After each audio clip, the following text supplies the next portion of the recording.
구약성경 제 성경으로는 876면입니다. 시편 103편 1절에서 5절까지 우리 찾으신 후에 우리 한 목소리로 말씀을 봉독합니다. 103편 1절부터입니다. 내 영혼아 여호와를 송축하라. 내 속에 있는 것들아 다 그 성호를 송축하라.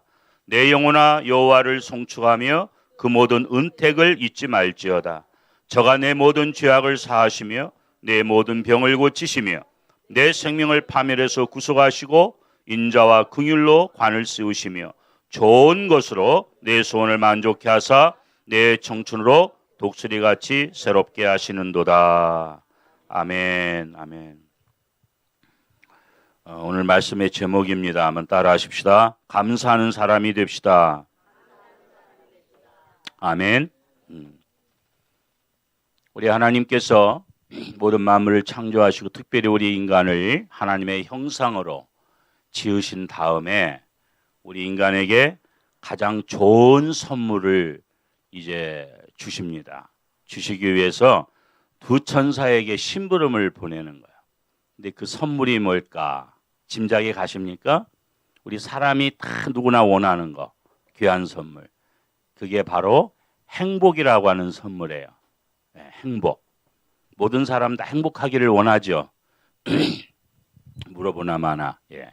근데 이 가장 좋은 행복을 두 천사에게 이제 심부름을 보내서 갖다 주라 했어요. 근데 두 천사가 그 행복을 하늘에서 땅으로 가지고 내려오면서 보니까 이건 너무너무 좋은 거예요.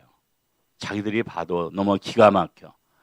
그래서 이거는 이 선물은 그냥 바로 갖다 주면 안 되겠다. 이거를 갖다가 저 산에다가 숨길까, 바다에다가 숨길까. 아마 그래도 우리 인간들은 너무 머리가 좋아서 그거 다 찾아낼 거야. 그런데 사람들은 또 너무가 머리가 좋아서 어떤 때는 자기 머리만 믿고 가끔 가장 가까이 있어도 그걸 발견하지 못하고 멀리서 찾을 수 있으니까 아마 가까운 데다 숨겨두자. 그래서 그 행복을 갖다가 사람 가슴에다 갖다 숨겨놨대요. 그랬더니 정말 사람들이 자기 머리만 믿고 행복이 여기 있나 저기 있나 하면서 여기저기 찾으러만 다니지 자기 가슴에 있는 걸 모르고 정말 그러더래요. 공감이 되십니까? 정말 행복은 가까이 있는데 우리는 자꾸 이상한 데 가서 찾아요. 딴 데 가서 찾아요. 자, 우리가 이토록 추구하는 행복, 천사도 시기할 만한 이 귀한 행복이 어디에 있을까? 나름대로 해답은 다 있겠지만 저는 이렇게 한번 정의해 봅니다. 행복은 깨달음에 있다. 우리의 생각에 있다. 그렇게 정의를 해보면서 좀 더 나아가면 어떤 마음의 행복이 있냐? 고마워하는 마음의 행복이 있다. 감사하는 마음의 행복이 있다. 그렇게 정의를 해봅니다. 생각을 깊이 할 수 있는 사람만이 감사할 수 있고 행복할 수 있고 기뻐할 수 있는 법입니다. 어떤 분은 항상 그 안방에 그 벽에다가 못을 박고 낡은 쌔를 걸어놓고 가끔 그것을 쳐다보면서 늘 감사를 해요. 왜 그러냐? 한국 전쟁 때 피난 내려올 때 쌔를 메고 내려왔는데 총탄이 거기 박혀서 자기가 살았거든요. 그래서 그 낡은 쌔를 수십 년 걸어놓고 힘들고 어려워도 그거 보면서 내가 저 쌔가 아니었으면 벌써 죽은 사람인데 저것 때문에 내가 아직 살아있다. 그러니 힘들어도 감사하자. 네, 그걸 걸어놓고 늘 감사했대요.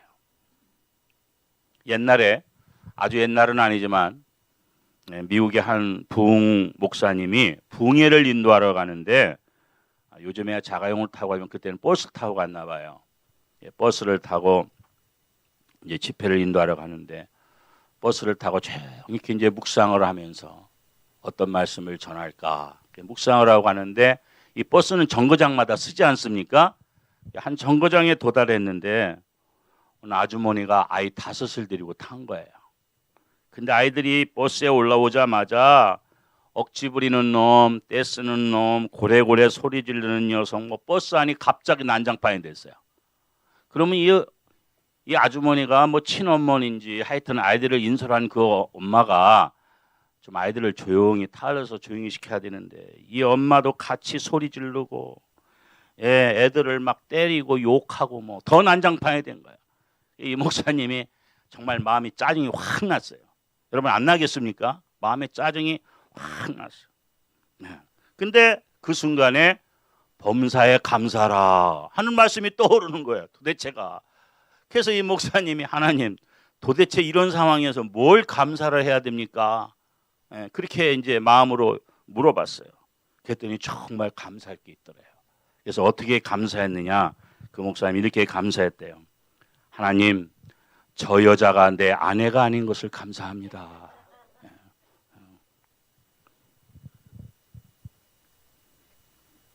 여러분, 우리는 이 세상에 살면서 어떠한 경우에도 감사할 줄 아는 자기 나름대로의 비법을 찾아내야 돼요. 우리가 모래에서 금을 찾아내지 않습니까? 그러듯이 이 세상에 우리는 희노애락의 큰 모든 삶 속에서 어쩌면 힘들고 어려운 일이 더 많은데 근심 걱정할 일이 더 많이 있어요. 그렇지만 자기 나름대로 자기의 그 믿음과 신앙을 가지고 어떤 경우에도 감사를 찾아내는 그 영적인 비법을 항상 갖고 살아야 돼요. 그러지 않으면 우리는 흔들립니다. 그리고 정말 내 힘으로 안 될 때는 기도하세요. 하나님께서 이 목사님에게 주셨던 은혜 우리에게 주실 줄로 믿습니다. 어떤 경우도 감사할 수 있는 그 은혜를 깨닫게 해주시는 범사에 감사라고 데살로니가에서 말씀하신 사도 바울 선생님, 그분은 모든 상황과 조건이 좋아서 감사하러 간 게 아니에요. 빌립보 감옥에 복음 전하다 빌립보 감옥에 갇혀서 매 맞았죠. 풍랑 속에서 죽을 뻔한 고비를 다 넘겼죠. 40대에서 한 대를 감한 태장이라고 하는 거, 그거 맞으면 거의 죽는다고 하는 태장을 여러 번 맞았죠. 그런데도 우리에게 범사에 감사라고 그랬어요. 왜 그럴까? 물론 은혜가 충만하니까 그랬겠지만 이유가 있어요. 바울은 누가 뭐래도 잊을 수 없는 은혜가 있어요. 그게 뭐예요? 담에석의 경험입니다. 예수 믿는 사람 잡아 핍박하고 가두고 죽이는 일에 앞장섰을 때 열심히 특심이라서 모르고 그랬긴 했지만 그때의 부활의 주님이 만나준 거예요. 그때 주님이 안 만나줬으면 바울의 생애는 어떻게 됐을까요? 영원히 멸망해요. 그 죄를 어떻게 하겠습니까? 근데 그때 주님이 자기를 만나줬어. 자기가 알지 못하고 죄를 행하고 있을 때, 주님을 핍박하고 있을 때에 주님이 자기를 긍휼히 여겨서 담에석에서 만나주신 그 은혜 때문에 사울이 바울이 돼서 이 복음을 전하는, 그러면서 많은 고난을 받아요. 그러니까 어떤 고난이 와도 담에석에서 나를 만나 주셨던 주님의 은혜를 잊지 않고 사는 거예요. 여러분, 우리에게도 그런 은혜가 다 있는 줄로 믿습니다. 아무리 힘들고 어려워도 정말 주님이 나를 만나 주셨던 그 은혜, 주님 나 더 바랄 거 없어요, 주님 한 분이면 돼요, 이렇게 은혜 충만해서 고백했던 그런 은혜 체험들, 그걸 붙들고 우리가 나가면 되는 줄로 믿습니다. 그래서 그 은혜를 잊지 않고 살았어. 그 은혜를 생각하면 더 겸손해지고, 바울처럼 자랑할 게 많은 사람이 어디 있어요? 로마 시민권에다가 가브리엘 문화생에다가 젊은 청년 때의 공회원에다가 뭐 모든 거 다 갖췄어요. 가문, 지위, 학문, 정말 자랑할 게 많은 사람, 다 배설물처럼 여기고, 또 교만할 수 있는 상황에 더 그 은혜 생각하며 겸손해지고. 여러분, 우리가 주님의 십자가를 생각하고 받은 은혜 생각하면 우리가 자랑할 게 뭐가 있고 교만할 게 뭐가 있어요? 그저 겸손히 부족함 느끼면서 감사할 것밖에 없는 줄로 믿습니다. 감사는 그래서 어디에 있느냐? 은혜 안에 있어요. 우리가 주님의 은혜에 거하면, 주님을 사랑하며 주님 은혜에 거하면 감사는 저절로 따라와요. 억지로 할래서가 아니라 감사가 됩니다. 감사하게 돼요. 그리고 감사는 누구의 것이냐? 겸손한 자의 것이에요. 교만한 사람은 감사 안 해요. 여러분, 저 공산주의자들이 감사하는 거 봤어요? 또 우리 옛날에 김정일한테 그렇게 갖다 줘도 고맙다고 인사합니까? 또 돈 떨어지면 또 한번 협박해가지고 또 갖고 오라고 그러고, 안 갖고 오면 또 도발하고. 감사가 없어요. 하나님이 없는 인생은, 하나님의 은혜를 모르는 인생은 감사 못해요. 그래서 겸손한 사람은요, 내가 성공하면 놀랍니다. 아우, 나 같은 사람이 어떻게 이렇게 성공을 했지? 이건 정말 주님의 은혜구나, 이렇게 놀래요. 근데 교만한 사람은요, 실패할 때 놀랍니다. 내가 누군데 이걸 실패해? 그래서 늘 겸손해야 감사도 따라오는 거예요. 하나님의 은혜 안에 있을 때 겸손한 것이고, 그 겸손한 은혜 속에 있을 때에 감사도 따라온다. 무엇을 우리가 깨닫는 것이냐? 우리가 하나님 앞에 늘 감사하는 것은요, 하나님이 내게 행하신 일은 너무나 크고, 내가 정말로 하나님 앞에서 행하는 일은 너무나 보잘것없구나, 이 사실을 늘 깨닫고 살면요, 하나님 앞에 감사해요. 예. 그뿐입니까? 사람의 관계도 마찬가지입니다. 내가 하는 일은 보잘것없는데 저 사람은 참 귀하게 참 하나님을 섬기고 교회를 봉사하는구나, 다른 사람이 하는 걸 귀하게 여기고 크게 여겨주고 내가 하는 것은 보잘것없이 여길 때 모든 것을 감사할 수 있어요. 이게 은혜거든요. 우리 가정의 부부와 부모 자식 간에도 마찬가지입니다. 서로 불평하는 것은 그 겸손하지 못해서 그래요. 아유, 나에 비해서 우리 남편 참 훌륭하다, 감사하다. 또 남편은 아내에게 참 내가 해줄 거다 못 해주는데도 여태껏 이렇게 같이 살아주며 애쓰는구나, 서로 이렇게 귀하게 여기는 거예요. 나보다 더 귀하게. 부모는 또 자식에게 내가 이놈아 너를 왜 이렇게 희생해, 너는 왜 그 모양이냐, 그러지 말고, 하나님이 선물 주셔서 내가 너 때문에 참 기쁨으로 산다, 세상에 기쁜 일이 없는데 너 보면 소망이 있고 기쁨이 있다. 자식을 또 이렇게, 자식을 있는 걸 또 감사하게 생각하고, 자식은 또 부모님에게 또 그와 같은 마음으로. 세상에는 부모 없는 자녀도 많은데 나는 그래도 부모님이 계신 것만으로도 감사하다. 부모를 놓고 나한테 왜 아무개네처럼 재산을 안 물려주고 날 이 고생시키나, 그러지 말고요. 서로 좀 말이죠, 이렇게. 거기에 행복이 있어요. 그 서로 고마워하는 마음 속에 행복이 있어요. 서로 감사하는 마음에 행복이 있어요. 하나님과 우리의 관계도 마찬가지인 거, 사람과 사람의 관계도 마찬가지예요. 서로 고맙게 여기고 서로 감사하는 마음을 있을 때 그 마음에 행복이 깃드는 거예요. 아멘. 예. 또 우리가 봉사할 기회가 우리에게 주어진 것에 대해서도 감사할 수 있기를 바랍니다. 봉사를 내가 한다는 것은 이제는 내가 받는 자가 아니고 주는 자가 되었다는 거예요. 성경에도 보면 받는 자보다는 누가 더 복되다? 주는 자가 복되다. 여러분이 이제 받은 바 은혜를 또 주고 줄 수 있는 은혜가 있기를 바랍니다. 내가 봉사한다는 건 누굴 섬기는 거잖아요. 이게 내가 봉사를 받는 건 받는 거잖아요. 이게 내가 봉사를 해서 남을 섬긴다는 거, 줄 수 있다고 하는 거, 나의 마음과 정성과 시간과 손길을 줄 수 있다는 거, 그게 복이란 말이에요. 아멘. 우리 주님은 하나님의 아들인데도 불구하고 하늘의 보좌 영광을 버리시고 이 땅에 섬김을 받으러 오신 게 아니라 섬기러 오셨다고 그랬어요. 그렇게 먼저 하나님의 아들로 섬기시니까 지금 영광을 받으시는 거예요. 아멘. 우리 이 땅에서 섬기고 하늘나라에 가서 영광 받을 수 있기를 주의 이름으로 축원합니다. 또 섬기고 섬기세요. 영원한 영광, 영원한 축복을 우리가 상급을 누리려면 또 섬기고 섬기세요. 힘 닿는 데까지, 건강이 있는 데까지, 물질이 있는 데까지. 이것이 감사합니다. 그런가 하면 우리는 이 땅에 살면서 사람과 사람 사이에 좋은 만남에 대해서 감사할 수 있기 바랍니다. 좋은 만남. 그런 만남.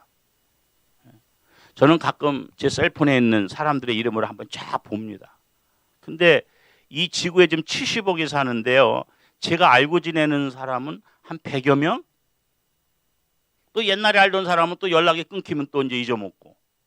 그래요. 여러분들은 어떠세요? 늘 이렇게 알고 지내는 사람이 얼마나 됩니까? 근데 그 관계가 늘 아름다워야 돼. 좋은 만남. 이런 역사적인 얘기가 있습니다. 어느 소년이 물에서 놀다가 물에 빠져 죽게 됐어요. 근데 다른 소년이 그 소년을 건져줬습니다. 근데 얼마나 고마워요. 그 소년의 아버지가 건져준 소년 집에 와서 너무 고맙다고 사례를 합니다. 뭐 감사하다고. 그 소년의 장래를 물어보니까 물에 빠져서 죽게 된 소년은 좀 집안이 부유하고 건져준 아이는 가난했어요. 그래서 그 아버지가 네 소원이 뭐냐니까 나는 열심히 의학 공부해서 훌륭한 의사가 되고 싶습니다. 그래서 공부를 시켜줬어요. 자기 아들을 살려줬기 때문에. 그래서 이 사람이 열심히 공부해가지고 훌륭한 의사가 됩니다. 그리고 또 물에 빠져 죽을 뻔한 이 아이도 훌륭하게 성장해서 훌륭한 정치인이 됩니다. 근데 이 정치인이 병들어 죽게 됐어요. 그때 이 의사가 페니실린을 연구해서 만들었어요. 그게 알렉산더 프레밍이고 이 청년은 처칠입니다. 아시죠? 이런 만남이 어디 있어요?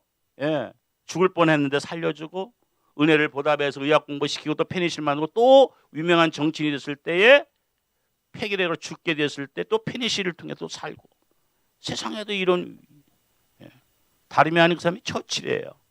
하나는 유명한 페니실린을 만든 알렉산더 프레밍이고 참 이런 인연도 있어요. 이런 만남도 있어요. 세상에. 여러분 성경에도 보면 얼마나 아름다운 만남들이 많습니까?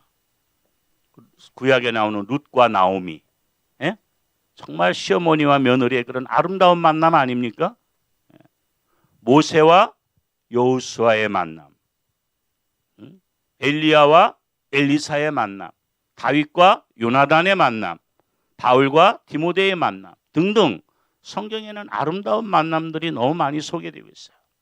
여러분 우리가 이 땅에 살면서도 사람과의 그런 만남을 아름답게 만드시고 감사하는 관계가 서로 될 수 있기를 주의 이름으로 축원합니다.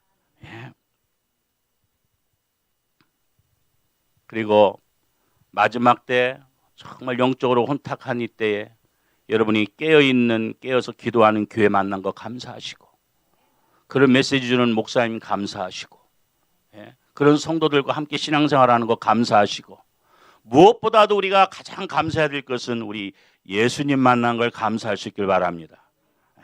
이것 때문에 우리가 사는 거예요. 주님과의 만남, 주님이 나를 만나 주셨어요. 우리가 세상을 살다 보면 참 아픔, 고통의 눈물을 흘릴 때도 있는데 어떤 때는 이 눈물에 대해서도 우리가 감사해야 될 줄로 압니다. 그런 고통과 아픔과 또 하나님 앞에서 회개하는 그 눈물로 하나님을 바라볼 때 하나님을 똑바로 볼 수 있어요. 편안할 때 아무 일 없을 때 하나님 선명히 보기 힘들어요. 고통이 있고 아픔이 있고 회개의 눈물로 볼 때는요 하나님을 선명하게 볼 수 있어요. 이게 은혜예요. 고통이 우리에게 형벌만은 아니에요. 나쁜 것만은 아니에요. 그 고통 때문에 주님 앞에 더 진실이 가까이 가고 회개의 눈물 아프지만은 그 회개의 눈물로 주님 볼 때 주님을 선명하게 볼 수 있어요. 이게 때로는 우리가 이런 아픔과 고통과 눈물 속에서도 하나님 앞에 감사를 찾을 수가 있다. 역경과 고난 속에서도 여러분 배고픈 사람이 코가 예민해요. 오늘 아침을 드시고 온 분들은 저 음식 냄새에 별로 관심이 없을 거고 아침을 안 드시고 오신 분은 빨리 예배 끝나고 2부 순서가 와야 되는데 그럴 수 있어요. 왜? 배고픈 사람이 코가 예민하거든. 아닙니까? 코가 예민해. 배고프면. 그 음식 냄새가 당기는 거예요. 그런 거 마찬가지로 우리에게 어려움이 있을 때에 하나님의 은혜를 더 사모해요. 하나님을 더 붙잡게 돼 있어요. 성경에 보면 복음서에 예수님 앞에 10명의 문둥병자가 오죠. 10명의 나환자가 와요. 고쳐달라는 거예요. 그렇죠. 이 나환자들은 하늘의 형벌을 받았다고 생각을 해서 다 쫓겨난 사람 아니에요. 전염될까 봐. 참 불쌍하죠. 보고 싶은 가족도 못 보고 자기들끼리 모여서 살아야 돼요. 그 예수님의 능력이 대단하다 하는 소문을 듣고 예수님한테 고쳐달라고 해요. 예수님은 그 자리에서 바로 고쳐주지 않았어요. 너희들 몸을 제사장한테 보여줘라. 왜 그렇게 했을까요? 문둥병자가 가끔 낫는 경우가 있어요. 그러면 그 병이 나으면 제사장한테 가서 그 몸을 보이고 확인을 받아가지고 확인 증서를 가져야 자기 가족품으로 갈 수가 있어요. 그 증서가 없으면 못 가요. 예수님이 그냥 곧바로 제사장한테 가서 니네 몸을 보여줘라 그런 거예요. 이게 10명이 막 가다 보니까 자기 몸이 다 낫네. 근데 돌아와서 감사한 사람은 몇 명입니까? 예? 1명. 10명 중에 1명. 예수님이 야, 딴 사람은 다 어디 갔냐? 묻으셨어요. 10명이 다 고침받았는데 아무리 집에 빨리 가고 싶어도 사랑하는 사람 보고 주님한테 와서 고맙다고 인사를 하고 가야 도리 아닙니까? 그럼 뭘 얘기를 합니까? 전 여기서 한번 확률적으로 생각을 해봤어요. 10사람이 하나님의 은혜 속에 사는데 감사하고 사는 사람은 10%밖에 안 된다는 거야. 한 사람밖에. 이 땅의 모든 삶이 하나님의 은혜 속에 사는데 정말 감사하는 사람은 10%밖에 안 돼. 성경적으로 계산해 보니까. 그래도 우리는 그 10% 안에 들 수 있기를 주의 이름으로 축원합니다. 정말 은혜를 알아야 돼. 은혜를 감사할 줄 알아야 돼. 은혜에 감사해. 그런 은혜에 감사할 줄 아는 믿음을 갖고 살아야 하나님의 은혜와 축복을 더 우리가 깨닫고 누릴 수가 있는 거예요. 감사할 때 감사할 줄 모르고. 그러니까 감사라는 건 뭐냐면 우리가 모든 삶 속에서 믿음으로 생각하며 살아가는 사람들이 주께서 나한테 행하신 일을 보고 주님께 돌아와 영광을 돌리는 게 감사예요. 우리가 하나님 앞에 감사가 뭐냐? 주님이 나를 위해서 행하신 일을 우리가 깊이 생각하고 주님께 영광 돌리는 삶, 하나님께 영광 돌리는 삶, 나를 위해 사는 게 아니라 하나님께 영광 돌리는 삶, 그게 감사 생활이에요. 유명한 스펄전 목사님 그랬어요. 감사도 어느 한편으로는 노력해야 된다. 자꾸 감사하도록. 여러분 말로 자꾸 감사하다고 하세요. 감사할 수 있는 상황은 아니지만 범사에 감사하라고 했으니까 자꾸 주님 감사합니다. 감사하라고 했으니까 무조건 감사합니다. 그런 믿음으로 한번 고백해 보세요. 그러면 왜 감사해야 될지 깨닫는 은혜가 우리에게 있어요. 우리가 감사하려고 힘쓰고 기도하는 사람이 정말 감사할 수가 있습니다. 근데 우리는요, 우리 육체 가운데 이런 탐욕과 원망과 불평과 죄악 같은 것들은 땅의 가시덤불과 같아서 그런 건 가꾸지 않아도 잘 자라. 그렇죠? 여러분 필요 없는 건 가꾸지 않아도 왜 잘 자라는지 몰라. 우리 마음속에 원래 그 죄성이 있어서 이런 탐심, 욕심 뭐 이런 건요. 그냥 그런 거는 뭐 키우려고 하지 않은데도 막 자라. 저절로 있어. 그런데 이런 감사와 은혜와 겸손과 기도와 이런 거는요. 우리가 그걸 붙잡으려고 애를 써야 돼요. 주님의 내 공로로 아니로 절대적인 주님의 은혜로 우리가 하나님 백성 됐잖아요. 내 행위로 된 게 아니잖아요. 공의로 된 게 아니고 전적인 주님 은혜로 됐잖아요. 그러면 우리의 마음과 우리의 생각, 우리의 몸을 다스리는 건 누가 해야 될까? 그 은혜, 그 말씀 붙들고 내가 노력해야 돼요. 그것까지도 주님 다 알아서 해주세요. 그거 아니에요. 하나님과 우리는 인격의 관계이기 때문에 주님이 그렇게 하나요. 우리를 기계로 만드시지 않았어요. 제가 신학교 시절에 그 음악을 가르치는 교수님이 그런 얘기예요. 자기가 한번 미국을 갔는데 백화점, 아주 오래전 얘기죠. 백화점 문이 자동으로 착 열리면서 뉴욕에서 아주 아리따운 아가씨가 어서 오세요. 영어로. 그렇게 인사를 탁 너무 기분이 좋더래. 한국에서는 볼 수 없는 일인데. 그래서 가다가 또 돌아봤대요. 너무 예쁜 아가씨가 이렇게 상냥하게 인사해. 너무 기분이 좋아가지고. 근데 좀 이상하더래요. 그 다음에 또 들어오는 사람한테도 똑같은 각도로 딱 인사를 하는데 자세히 보니까 그게 인형이더래. 인형. 사람 형상으로 만든 로봇에게. 기분이 갑자기 나빠지더래. 진짜 사람이 인사한 줄 알고 기분이 좋았는데 그 인형은 문만 열리면 자동적으로 고개 숙이면 그 소리가 나오는 거예요. 무슨 얘기냐? 하나님은 우리를 그렇게 만든 게 아니라는 거예요. 왜 하나님이 우리가 마음과 뜻과 정성을 다해서 예배할 때 기뻐받냐? 우리를 기계로 만든 게 아니에요. 내가 그 은혜를 스스로 알아서 감사한 마음에 원근각체에서 이 자리를 사모해서 나와서 하나님 앞에 예배하며 영광을 돌리고자 하는 그 마음을 하나님이 받으시는 거예요. 기계로 만든 게 아니라니까요. 그래서 성화에 보면 문고리 없는 문을 주님이 놓고 하고 있는 거예요. 우리 스스로 열기를 바라는 거예요. 아버지가 그 탕자한테 돈 안 줄 수 있어요. 아버지 고난이에요. 아버지 재산이에요. 근데 아버지는 왜 줍니까? 왜 줄까요? 이놈은 백날 이런 상태로 집에 있어 봤자 아버지 마음 모르는 거예요. 차라리 내가 돈을 손해보더라도 줘서 나가서 제발 사람 좀 돼서 돌아와라. 아버지의 마음 좀 알아주는 자식으로 돌아와라. 그거예요. 그래서 다 그렇게 허비하고 손해보는 거예요. 그 마음 하나를 얻기 위해서. 우리 하나님의 심정이 바로 그겁니다. 물질로 계산하면 얼마나 손해예요. 그래 또 그 아들 왔다고 다 탕진하고는 그 아들 왔다고 또 송아지 잡잖아요. 아버지가 정신이 있어요 없어요? 정신 없는 아버지 같지만 사랑에는 다른 게 문제가 안 돼요. 물질이. 이게 다 허비하는 거예요. 사랑에는 허비성이 있어. 여러분 처음에 남녀 이렇게 연애할 때 막 아껴요. 특히 남자분들. 저는 처음에 데이트할 때요. 한 달 쓸 걸 그냥 이틀에다 써가지고 돈이 떨어져가지고 이틀 데이트하고 나면 한 달 쓰는 돈 다 떨어지는 거예요. 생각해 보세요. 만나서 식사하고 영화 한 편 보고 그러면 뭐 학생 때 무슨 돈이 있겠어요. 사랑에는 허비성이 있기 마련입니다. 허비성이 없다면 그건 정말 진정한 사랑이 아니에요. 아까운 줄 모르는 거예요. 아까운 줄 모르는 거예요. 근데 이제 그 사랑이 식으면 아까워지지. 다 우리가 체험한 바죠. 그래서 우리는 하나님에 대한 것도 그렇고 그래서 그 처음에 그 사랑 항상 우리가 회복하고 살아야 돼요. 하나님에 대한. 파피니라고 하는 분은 이런 말을 했어요. 우리가 세 가지만 있으면 원망할 자격이 없다 그랬어요. 한 끼의 양식. 한 끼 양식 있으면 원망하지 마라.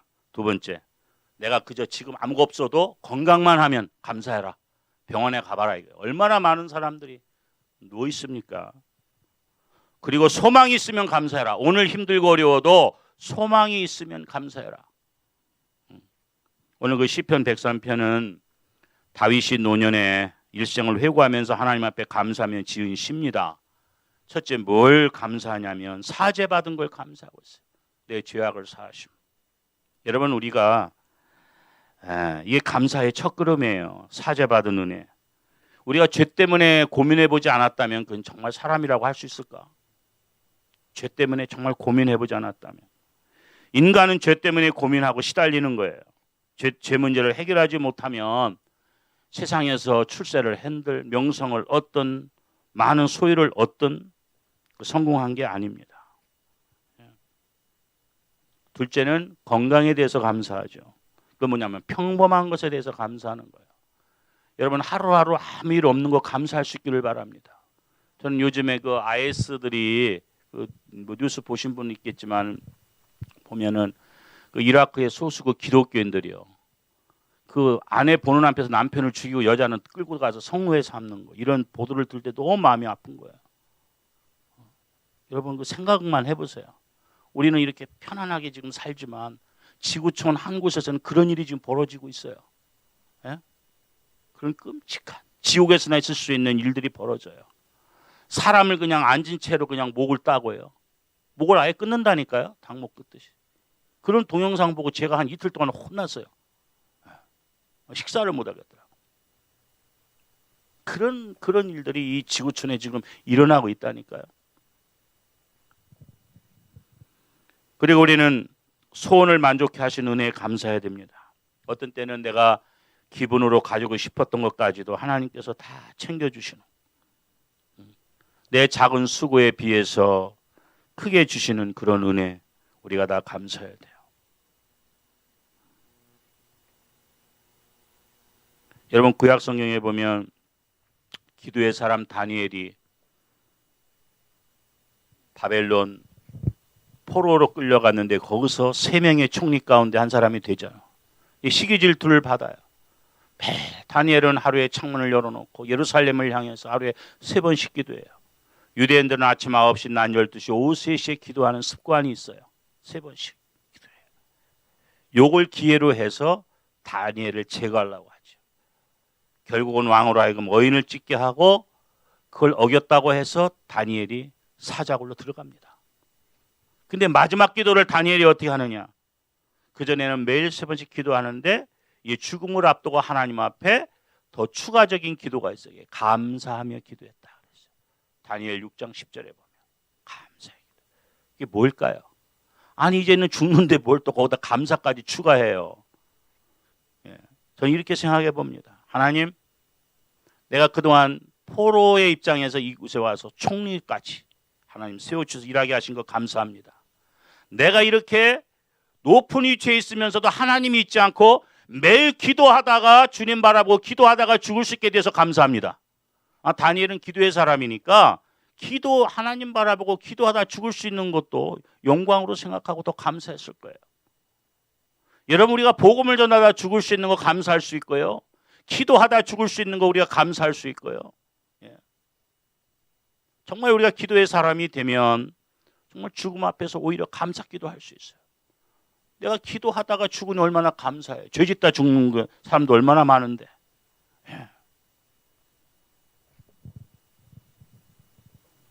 그러니까 이런 기도는요, 다니엘은 뭐 사자굴에 들어가면 하나님이 살려줄 거라고 생각하고 감사한 거 아니에요. 자기는 죽는다고 생각하고 기도했는데 그 기도 응답을 받기 이전부터 감사한 거예요. 그렇게 기도하고 들어갔어요. 난 죽는다고 들어갔는데 하나님이 사자 입을 딱 봉하는 거예요. 그 굶주린 사자를 딱. 다니엘 머리털 하나 상하지 않다. 오히려 그 사람 다니엘을 음해한 사람들이 그 가족과 함께 사자밥이 되지 않아요. 거꾸로. 이렇게 하나님의 사람들을 음해하면 하나님이 때로는 세상에서도 심판할 때가 있어요. 말씀을 정리하려고 합니다. 성숙한 영혼의 특징은 감사에 있습니다.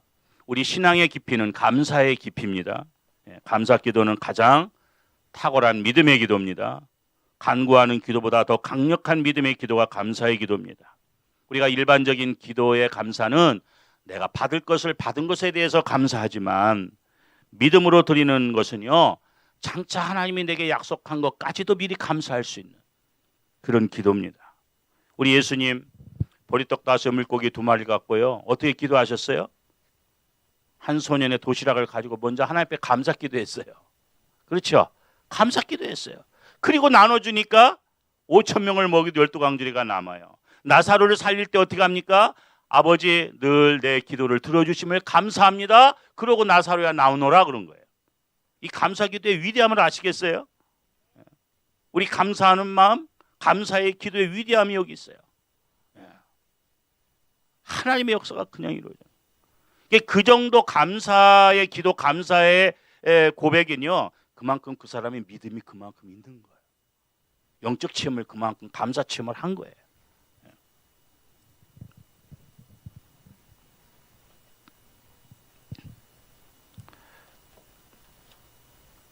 자, 기도하겠습니다.